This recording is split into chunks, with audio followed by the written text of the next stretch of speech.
أما بعد فإن خير الحديث كتاب الله وخير الهدي هدي محمد صلى الله عليه وسلم وشر الأمور محدثاتها وكل محدثة بدعة وكل بدعة ضلالة وكل ضلالة في النار.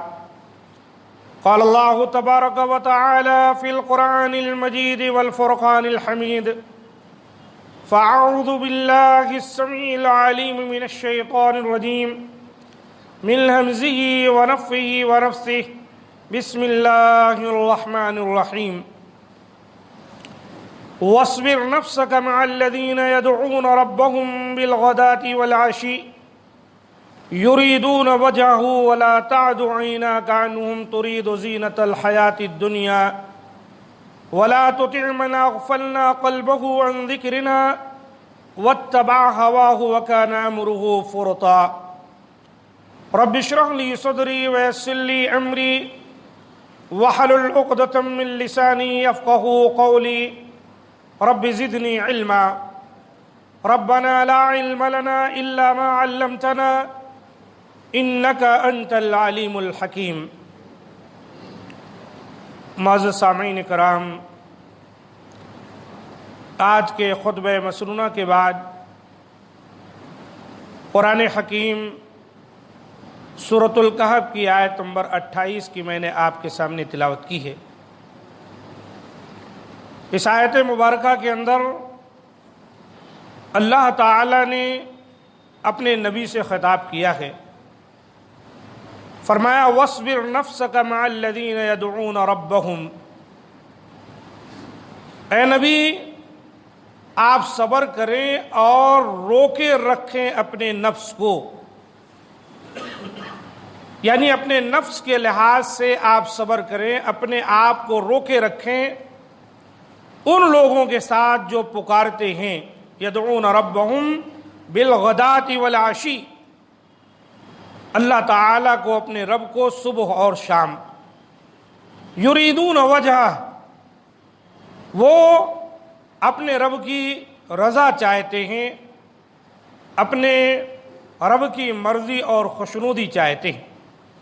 ولا تعد عیناک عنہم، اور اے نبی آپ کی آنکھیں نہ دوڑیں ان کو چھوڑ کر، ترید زینت الحیات الدنیا، کہ دنیاوی زندگی کی زیب و زینت چاہنے لگ جائیں۔ ولا تطع من اغفلنا قلبه عن ذکرنا، اے نبی آپ اس کی اتباع نہ کریں، اس کے پیچھے نہ لگیں جس کے دل کو ہم نے اپنے ذکر سے غافل کر دیا ہے۔ وَكَانَ أَمْرُهُ فُرْطًا، اور ان کا کام جو ہے حد سے نکلا ہوا ہے، گزرا ہوا ہے، یعنی افراط و تفریط کے شکار ہیں ایسے لوگ۔ گویا کہ نبی صلی اللہ علیہ وآلہ وسلم کو اس آیت کریمہ کے اندر اس بات کی تعلیم دی گئی کہ معاشرے کے اندر آپ کے متبعین میں ایسے لوگ ہیں جو بہت غریب ہیں اور بہت زیادہ مسکین ہیں، ان کا کوئی معاشرے میں مقام نہیں ہے، ان کا کوئی وقار نہیں ہے۔ ایسے میں ایسا نہ ہو کہ جن کو ہم نے دنیا کی چیزیں دی ہیں، مال و دولت میں فراوانی ہے، طاقت اور قوت ہے، آپ ان کی طرف مائل ہو جائیں، بلکہ اے نبی اپنے آپ کو آپ روکے رکھیں۔ مع الذین یدعون ربہم بالغداۃ والعشی یریدون وجہہ، جو صبح و شام اپنے رب کو یاد کرتے ہیں، اپنے رب سے دعا کرتے ہیں اور اللہ تعالیٰ کی وہ خوشنودی چاہتے ہیں۔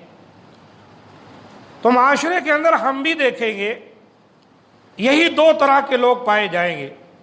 ایک تو وہ ہیں جن کو اللہ تعالیٰ نے وافر مقدار میں مال عطا کیا ہے، دولت کی فراوانی ہے، اپنی طاقت اور اپنی قوت کے نشے میں الگ چور ہیں، اور بھی جو دنیا برتنے کے لیے اللہ تعالیٰ نے چیزیں انہیں دی ہیں ان پر وہ کچھ اس طرح سے لگے ہوئے ہیں کہ انہیں آخرت کا کوئی خیال نہیں، اللہ کا ذکر، اللہ کی یاد سے بالکل وہ لوگ غافل ہیں۔ اور دوسرے وہ لوگ ہیں جو غریب ہیں، کمزور ہیں۔ ہم کو اور آپ کو دیکھنا اس چیز کو ہے، چاہے وہ مالدار ہو کہ غریب ہو، نادار ہو، شریعت مطہرہ کا کون پیروکار ہے؟ وہی وہ ہے جس کو ہم کو چاہنا چاہیے اور جس سے ہمیں محبت کرنی چاہیے، اور ایسے لوگوں کا بہت بڑا مقام ہے۔ عام طور پر ہم غریب و مسکین کو اکثر آپ دیکھیں گے ایسے لوگ دیندار بھی ہوتے ہیں، اللہ کو یاد کرنے والے ہوتے ہیں، اور ان کا مقام کچھ بھی نہیں ہوتا دنیا کے اندر۔ اگر وہ کسی سے کچھ کہہ دیں، کسی کی سفارش بھی کر دیں، تو کوئی ان کی بات کو اہمیت دینے والا نہیں۔ دوسری طرف اگر ایک کال، ایک فون کر دے کوئی، تو اس کا پورا کام ہو جائے۔ تو اللہ تعالیٰ نے ایسے لوگوں کا بہت بڑا مقام رکھا ہے۔ حدیث میں آتا ہے، متفق علیہ روایت ہے، کہ آپ صلی اللہ علیہ وسلم نے فرمایا الا اخبرکم باہل الجنہ، کیا میں تمہیں جنتیوں کے بارے میں نہ بتاؤں؟ جنتی کون ہیں؟ جو جنت میں جائیں گے، اس کی خبر نہ دوں؟ پھر آپ نے خود ہی اپنی امت کو خبر دی، کل ضعیف متضعف، وہ لوگ ہیں جو کمزور ہیں اور معاشرے میں کمزور سمجھے جاتے، مال سے کمزور ہیں، جسم سے کمزور ہیں، طاقت سے کمزور ہیں، معاشرے کے اندر ان کا کوئی وقار نہیں، کمزور ہیں اور لوگ ان کو کمزور سمجھتے ہیں۔ لیکن اللہ کے ہاں ان کا مقام کتنا بڑا ہے، لو اقسم علی اللہ لابرہ، اگر وہ کسی بات پر قسم کھا لیں تو اللہ تعالیٰ ان کی قسم کو پورا کر دے گا۔ اگر وہ قسم کھا کر یوں کہہ دیں کہ میں اس کام کو کروں گا، ان کے اندر اتنی طاقت نہیں ہے، تو اللہ تعالیٰ ان کی قسم کا بھرم رکھ کر ان کے اس کام کو پورا کر دے گا۔ اللہ کے ہاں ان کا بہت بڑا مقام ہے۔ پھر آپ نے فرمایا الا اخبرکم باہل النار، کیا میں تمہیں جہنمیوں کے بارے میں نہ بتا دوں کہ وہ کون لوگ ہیں؟ پھر آپ نے ہی جواب دیا کل عتل جواد مستکبر، ہر تندخو سرکش، بخیل، اترا کر چلنے والا اور متکبر شخص، یہ ہیں جہنمی جو جہنم میں جائیں گے۔ یعنی اخلاق کے اعتبار سے نہایت بدخلق، کسی سے بات کرے تو اس کو ڈس لے، اس کی آواز میں کوئی مٹھاس نہیں، کوئی چاہت نہیں، کوئی نرمی نہیں، اور اوپر سے سرکش ہے، بے قابو، نہ شریعت کا اس کے اندر کوئی مقام ہے، نہ معاشرے میں کیا کہا جائے گا اس کا خیال ہے۔ اور پھر آپ نے فرمایا جوازن، اور وہ جو ہے بخیل بھی ہے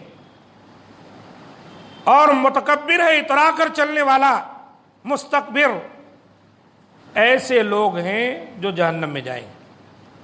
اللہ تعالی ہم تمام کو ایسے لوگوں سے محفوظ رکھے۔ یہاں پر جو بات معلوم ہوئی وہ کیا، کہ جنتی لوگ وہ ہیں جو ایمان والے ہیں، کمزور ہیں، معاشرے میں ان کا کوئی مقام نہیں، لیکن اللہ کے ہاں ان کا بہت بڑا مقام ہے۔ اور جہنمی کون ہیں؟ جو بخیل بھی ہیں، بدخلق بھی ہیں، متکبر ہیں، سرکشی کرنے والے ہیں، معاشرے کے اندر بگاڑ پیدا کرنے والے۔ ایسے لوگوں کے تعلق سے نبی صلی اللہ علیہ وآلہ وسلم نے فرمایا یہ لوگ جہنم میں جائیں۔ تو ہم کو معاشرے میں کمزور جو طبقہ ہے ان کو معمولی سمجھ کر کبھی نظر انداز نہیں کرنا چاہیے، اور بہت زیادہ جو لوگ مالدار ہیں ہمیشہ انہی کی حاشیہ نشینی میں نہیں رہنا چاہیے۔ یہ کوئی معیار نہیں ہے، معیار ہے تقوی۔ ان اکرمکم عند اللہ اتقاکم، تم میں سب سے زیادہ اللہ کے نزدیک اکرام والا، عزت والا کون ہے؟ جو سب سے زیادہ متقی پرہیزگار ہے۔ معزز سامعین کرام، آج کے اس خطبے میں اس تعلق سے ایک واقعہ میں آپ کے سامنے رکھنے والا ہوں، اور یہ واقعہ صحیح بخاری اور صحیح مسلم میں آیا ہے۔ حضرت ابو ہریرہ رضی اللہ تعالیٰ عنہ فرماتے ہیں، نبی صلی اللہ علیہ وسلم سے روایت کرتے ہوئے کہ لم یتکلم فی المہد الا ثلاثہ، بچپن میں ماں کے گود میں بات کرنے والے 3 گزرے ہیں۔ اس حدیث کے اندر 3 کا ذکر آیا ہے۔ ایک حدیث میں اور ایک بچے کا تذکرہ ملتا ہے، اس اعتبار سے 4 وہ ہیں جو بچپن میں بات کیے ہیں، ماں کے گود میں جنہوں نے بات کی ہے۔ سب سے پہلے عیسیٰ ابن مریم، حضرت عیسیٰ علیہ الصلوۃ والسلام ہیں، قرآن مجید میں جا بجا ان کا واقعہ بیان کیا گیا ہے۔ سورہ مریم میں آپ پڑھ لیجئے کیسے انہوں نے اپنے ماں کے گود میں بات کی۔ ابھی کچھ گھنٹے پہلے پیدا ہوئے تھے، لیکن اللہ نے ان کو تکلم کی توفیق دی، بات کرنے کی توفیق دی، کلام کیے وہ۔ اور دوسرا وصاحب جریج، اور جریج والا بچہ۔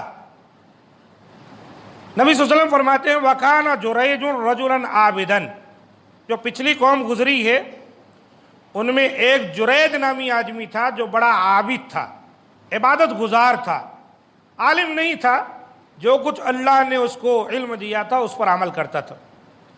فَاتَّخَذَ صَوْمَعَةً فَكَانَ فِيهَا، جیسے بنی اسرائیل میں عادت تھی کہ وہ لوگ عبادت کے لیے جنگل بیابان میں کوئی اپنی ایک کٹیا، ایک جھوپڑی بنا لیتے تھے اور اسی کے اندر داخل ہو کر عبادت کیا کرتے تھے، انہوں نے بھی اپنی ایک جھوپڑی، اپنی ایک کٹیا، اپنا ایک گھر بنا لیا تھا جس کے اندر رہتے تھے اور اسی میں عبادت کرتے تھے، اور شہر سے یا جہاں مقام تھا اس سے بالکل الگ تھلگ۔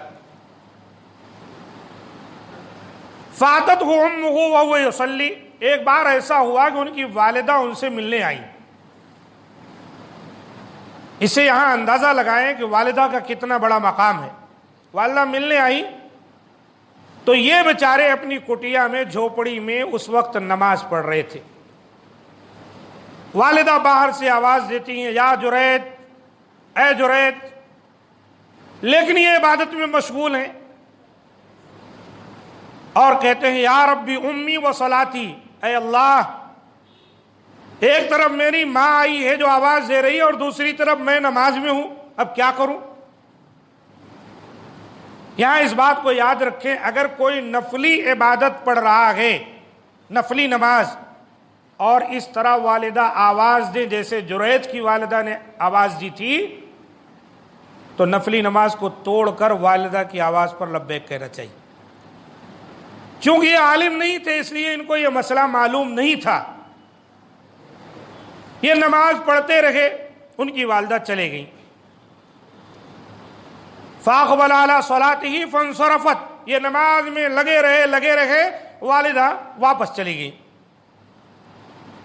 فَلَمَّا كَانَ مِنَ الْغَدِ أَتَتْهُ وَهُوَ يُصَلِّي، اب دوسرے دن والدہ پھر ملاقات کے لیے آئیں اور حال یہ کہ پھر یہ نماز پڑھ رہے ہیں۔ یہ آئے ہی اس جھوپڑی میں اس لیے ہیں، انہوں نے اپنی یہ جھوپڑی نما عبادت گاہ مسجد بنائی اس لیے ہے کہ اس میں عبادت کریں، عبادت میں ہی مصروف ہے۔ پھر ماں نے کہا یا جریج، پھر کہنے لگے اے رب امی و صلاتی، یا اللہ میرے رب، میری نماز اور میری والدہ، میری امی جان پکار رہی ہیں اور میں نماز میں ہوں، نماز کیسے توڑوں؟ فاقبل علی صلاتی، نماز پڑھتے چلے گئے۔ فلما کان من الغد، اب یہی حالت ہوئی، والدہ پھر گئیں اور تیسرے دن پھر والدہ آئیں، پھر انہوں نے پکارا یا جریج، پھر جریج نے کہا اے اللہ میری نماز اور میری والدہ۔ اب والدہ ناراض ہو گئی تو والدہ کی زبان سے کیا نکل گیا؟ اللہم لا تمتہ حتی ینظر الی وجوہ المومسات، اے اللہ تو اس کو موت تب تک نہ دے جب تک یہ بری بدکار عورتوں کا منہ نہ دیکھ لے۔ مائیں ناراض ہو جاتی ہیں اور یہ نہیں سمجھتی ہیں مائیں کہ آج ناراضگی میں کوئی جملہ اپنی زبان سے نکال رہی ہوں، یہ میری اولاد کے لیے آزمائش کا سبب بن سکتا ہے کہ ماں کی دعائیں، باپ کی دعائیں، بد دعائیں دونوں اللہ کے دربار میں قبول ہو جاتی۔ اس لیے چاہیے کہ اپنے آپ کو روکیں، مائیں اپنی زبان سے کوئی ایسی بات نہ کہیں جو آگے چل کر ان کی اولاد کے لیے آزمائش کا سبب بن جائے۔ 3 دن جرید نے کوئی آواز نہ دی، والدہ ناراض ہو کر یہ بد دعا دے دی۔ اب بنی اسرائیل کے لوگ تذکرہ کرتے تھے جرید کتنا اچھا آدمی ہے، سب گاؤں کھیڑے شہر چھوڑ کر جنگل میں جا کر اللہ اللہ کر رہا ہے، کتنا نیک ہے، اس طرح کا تذکرہ کر رہے تھے۔ اس میں بھی حاسد ہوتے ہیں لوگوں کے۔ اگر آپ دیندار بن جائیں، پہلے بگڑے ہوئے تھے اچھے بن جائیں، تو کچھ ایسے لوگ ہیں کہ یہ اچھا کیسے ہو گیا، یہ نیک کیسے بن گیا ہے، نمازی کیسے بن گیا، لوگ اس کے بھی پیچھے پڑ جاتے ہیں، اس سے بھی حسد کرنے لگ جاتے ہیں۔ اب یہ جریج کے بھی حاسدین تھے، تذکرہ کرنے لگے۔ ایک دن بیٹھ کر محفل میں ایک عورت وہاں پر تھی، وَكَانَتِ امْرَأَةٌ بَغِيٌّ يُتَمَثَّلُ بِحُسْنِهَا، بڑی خوبصورت تھی لیکن تھی بری بدکار۔ اس نے اس مجلس میں لوگوں کو دیکھا کہ جریج کا تذکرہ کر رہے ہیں، تو اس نے کہا ان شئتم لَأَفْتِنَنَّهُ، اگر تم کہو تو میں اس کو آزمائش میں ڈال دوں، بڑا عبادت گزار بنتا ہے، میں اس کو اس کے عبادت سے منحرف کر کر اس کو دنیا میں لا دوں۔ ایک تو بری بدکار تھی، دوسرے خوبصورت تھی، اس نے یہ بڑی بڑی باتیں کرنی شروع کی۔ لوگوں کو کیا چاہیے؟ کہا اگر ہم اس کو بدنام کر سکتے ہو تو بڑی اچھی بات ہے، لوگوں کو بڑا مزہ آتا ہے کسی کو بدنام کرنے کے لیے۔ فتعرضت لہ، اب اس نے تمام کپڑے وغیرہ پہنے، اپنے حسن و جمال کے ساتھ 16 سنگار کر کے گئی حضرت جرید جو تھے ان کے کٹیا کے پاس، ان کے مکان کے پاس، اور لگی ان کو آواز دینے، ادھر ادھر سے ان کو لبھانے لگی۔ وہ جرید جو اپنی والدہ کی آمد پر اپنی نماز نہ توڑے تھے، بھلا اس عورت کی بات پر کہاں آنے والے تھے؟ اللہ کے بندے تھے، نیک تھے، صالح تھے، ولی صفت تھے، انہوں نے اس عورت کی طرف کوئی دھیان نہیں دیا۔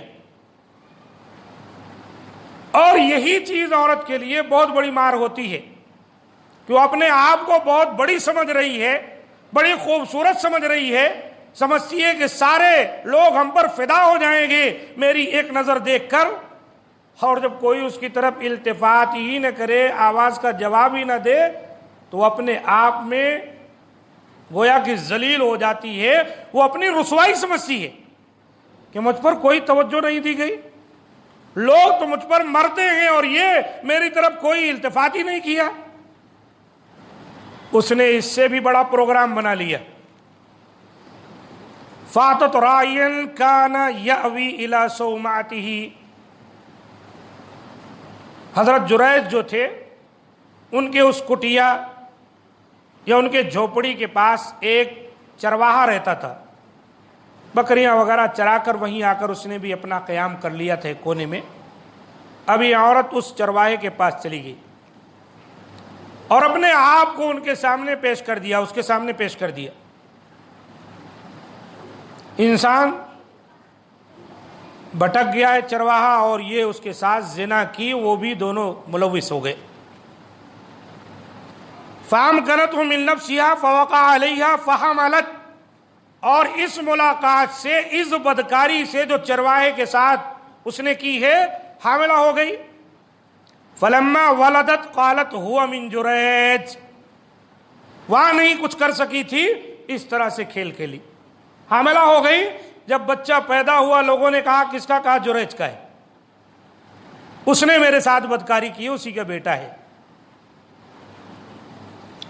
اب لوگوں کا حال کیا ہوتا ہے؟ وہی ہوتا ہے جو اس حدیث میں بیان ہو رہی حدیث ہے، کوئی ایسی گپ نہیں ہے، نہ کوئی واقعہ ہے، اخبار کا جو سنایا جا رہا ہے۔ فَأَتَوْهُ فَاسْتَنزَلُوهُ وَهْدَمُوا صَوْمَعَتَهُ وَجَعَلُوا يَضْرِبُونَهُ، اب لوگوں کا حال یہ ٹوٹ پڑے، ان کو گھسیٹ کر باہر نکالے ان کی کٹیا سے، اور لگے مارنے پیٹنے، اور ان کو بے عزت کرنا شروع کر دیے، ذلیل کرنا شروع کر دیے۔ فقال ما شأنکم، حضرت جریج نے کہا بھئی کیا معاملہ ہے، کیا بات ہے، کیوں اس طرح مجھے ذلیل رسوا کر رہے ہو، مار رہے ہو؟ قالوا زنیت بہذہ البغی فولدت منک، بڑے میاں بن رہے ہیں آپ، صالح نیک بن کے یہاں بیٹھے، ہم سمجھتے ہیں آپ بڑے ولی اللہ ہیں، یہ عورت سے تم نے جو ہے بدکاری کی ہے اور دیکھو اس کا بیٹا پیدا ہوا ہے تم سے۔ وہ سمجھ گئے مسئلے کو۔ قال این الصبی، کہا اچھا ٹھیک ہے وہ بچہ کہاں ہے، اس کو لے آؤ۔ فجاؤ بھی فقال دعونی حتی اصلی، لے کر آئے بچے کو ان کے سامنے، انہوں نے کہا مجھے چھوڑو میں نماز پڑھتا ہوں۔ عبادت کیے، نماز پڑھے، فصلی فلما انصرف اتى الصبی، جب نماز پڑھ لیے تو اس بچے کے پاس آئے، فطعن فی بطنہ، اس کے پیٹ میں انہوں نے اپنی انگلی سے کچوکا دیا۔ وقال یا غلام من ابوک، جریج نے کہا اے چھوٹے بچے بتا تیرا باپ کون ہے؟ قال فلان الراعی، اس چھوٹے سے بچے نے کہا فلاں جو رائی چرواہ ہے وہ ہے میرا باپ۔ اب دیکھیے اللہ تعالیٰ نے ان کی دعا سن لی، اور لوگوں نے جو الزام اور بہتان ان پر باندھا تھا، اور وہ عورت جو اس طرح کی حرکت کی تھی، اس کا پلان سب کا سب بکھر گیا، اللہ تعالیٰ نے ان کو بری کر دیا۔ اب لوگ کیا کیے، فاقبلوا علی جریج، ان کے پاس آئے، یقبلونہ ویتمسحون بہ، ان کو چومنے لگے، ان کو گلے لگانے لگے، محبت کا اظہار کرنے لگے۔ یہی لوگوں کی عادت ہوتی، اگر پہلے ہی تحقیق کر لی جاتی، پہلے پوچھ لیا جاتا مسئلہ کیا ہے، صحیح ہے غلط ہے، تو ایک بات جو ان کی عبادت گاہ بھی ڈھا دیے، مارے بھی، پیٹے بھی، اور پھر اس کے بعد اب جب معاملہ یہ ہوا تو گلے لگانا شروع کر دی، اور کہنے لگے نبنی لک صومعتک من ذہب۔ جذبات میں کیا کہہ رہے ہیں، آپ کا جو عبادت خانہ تھا وہ مٹی کا تھا، ہم سونے کا عبادت خانہ آپ کو بنا دیں گے، کچھ بھی کر دو، جو ان کے ساتھ ہوا اس کو تو لوٹایا نہیں جا سکتا۔ قال لا اعیدوها من طین کما کانت ففعلوا، انہوں نے کہا کچھ ضرورت نہیں ہے، جیسے مٹی کا میری عبادت گاہ مٹی کی تھی جیسے ویسے ہی بنا دو، بس لوگوں نے ویسے بنا دی۔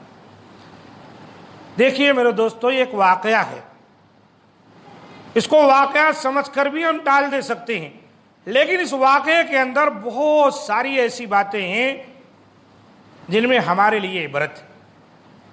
نمبر ایک انسان کو چاہیے وہ شریعت کا علم حاصل کرے، وہ یہ جانے کیا فرض ہے، کیا سنت ہے، کیا کرنا ثواب ہے اور کیا کرنا گناہ ہے، اور کیا کریں گے تو اجر ملے گا، نہیں کریں گے تو گناہ ہوگا۔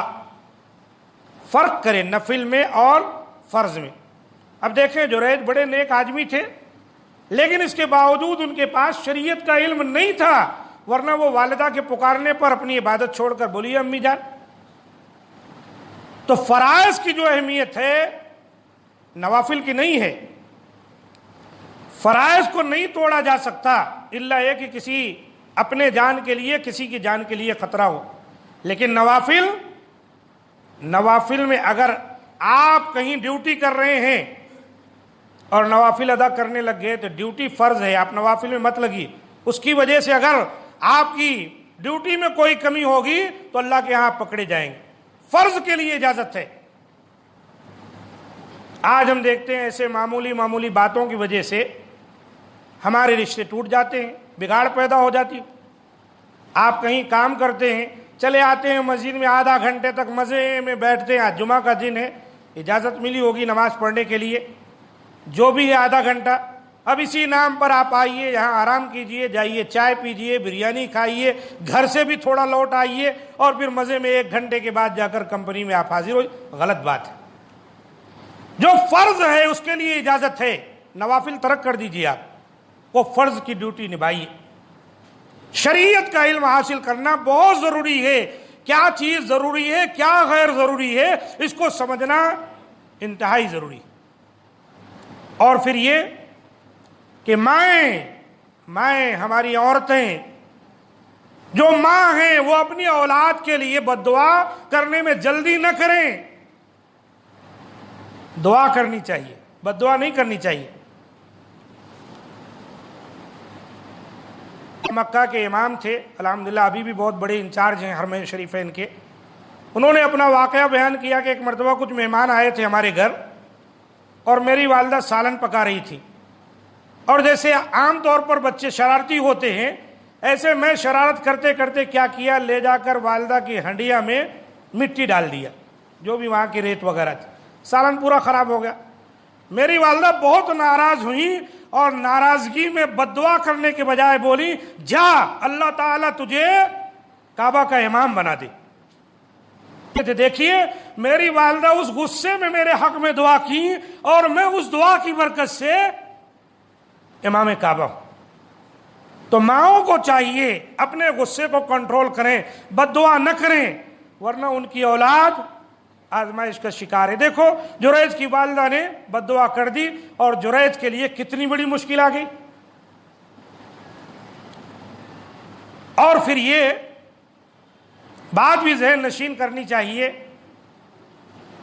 کہ کبھی بھی والدہ کے معاملے کو ہم کو معمولی نہیں سمجھنا چاہیے۔ جریج عبادت کر رہے تھے اور ماں نے بد دعا کر دی تو قبول ہو گئی، ہم تو شرارت رات دن کر رہے ہیں، ایسے میں والدہ کی زبان سے بد دعا نکل گئی تو پھر ہم کہیں کے نہیں ہوں گے۔ اس لیے والدہ کی خدمت کریں، ان کا مقام سمجھیں، اور ان کی باتوں پر توجہ دیں، اور غیر ضروری والدین کو پریشان نہ کریں، ورنہ ان کی نکلی ہوئی بد دعا زبان سے جو آہستہ سے انہوں نے کی ہے، وہ آپ کو زندگی بھر رلا سکتی ہے، زندگی بھر پریشان کر سکتی۔ اور لوگوں کا کام کیا ہے، کبھی اس قسم کا کوئی معاملہ سمجھیں، اللہ نے کسی کو کوئی چیز عطا کی ہے تو حاسد نہیں بننا چاہیے۔ کسی کو اللہ نے علم میں مقام دے دیا ہے، کسی کو مال میں مقام دے دیا ہے، کسی کو خوبصورت بنا دیا ہے، کوئی کم صورت ہے، حسد کے شکار مت بنیے۔ اللہ سے دعا کر سکتے ہیں آپ، یا اللہ مجھے بھی عطا کر دے، اور حاسد بن کر اگر کوئی بھی مکر و فریب کریں گے تو یاد رکھیں فریب جو ہے وہ خود آپ پر لوٹ کر آئے گا۔ وَمَكَرُوا وَمَكَرَ اللَّهُ وَاللَّهُ خَيْرُ الْمَاكِرِينَ، جنہوں نے بھی مکر کیا ہے اللہ اور اللہ کے نیک بندوں کے ساتھ، ان کا مکر خود ان پر پلٹ جاتا ہے۔ اللہ بہترین داؤ چلنے والا ہے، اللہ سے کوئی چیز چھپ سکتی ہے؟ ارے جریج سے جن کو حسد تھا کس لیے تھا؟ کیونکہ وہ عبادت گزار ہے، اللہ کی عبادت کرتا ہے۔ تو اس وجہ سے اگر آپ حسد کریں گے تو آپ کامیاب نہیں ہو سکتے، ذلیل اور رسوا ہوں گے۔ اس لیے اللہ واسطے خود نیکی کا کام کریں، چھوڑ دیں لوگوں کو ان کے حال پر۔ اور عام لوگوں کا کام یہ بھی ہے، کبھی کسی کے تعلق سے کوئی بات سنے تو جلد بازی مت کریں، اس سے ایک بار دریافت کریں بھائی حقیقت کیا ہے۔ جلد بازی میں پہنچے، اس کی مسجد ڈھا دیے، مارے پیٹے رسوا کیے، یہ سب جلد بازی کا نتیجہ ہے۔ اگر تحقیق کرتے، پوچھتے تو یقینی بات ہے کہ وہ بھی صفائی دیتے، غلط بات ہے، میں جانتا ہی نہیں اس عورت کو کون ہے۔ اور اس لحاظ سے یہ بھی یاد رکھے، کبھی اگر اس قسم کی غلطی ہم سے اور آپ سے سرزد ہو جائے، انسان ہے واقعی بلا تحقیق کے کسی کو ہم نے تکلیف پہنچا دی، تو اس سے معافی مانگنے میں ذرا بھی دیر نہ کرے، معذرت چاہ لیں، بھائی معاف کیجیے، میں نہیں جان سکا تھا، غلطی ہو گئی اجلت میں، اور وہ معاف کر دے تو سمجھو آپ نجات پا گئے۔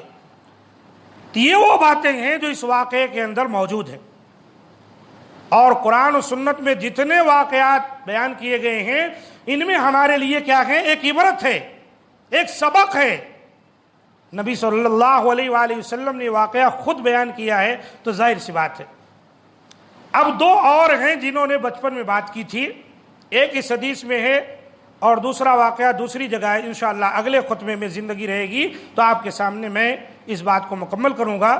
اللہ تعالیٰ سے دعا ہے کہ مولا کریم ہم تمام کو جو باتیں حق ہیں ان کو سمجھنے اور اس پر عمل کرنے کی توفیق دے، اور اس سلسلے میں کوتاہیوں سے اللہ تعالی ہمیں اور جمی مسلمانوں کو محفوظ رکھے۔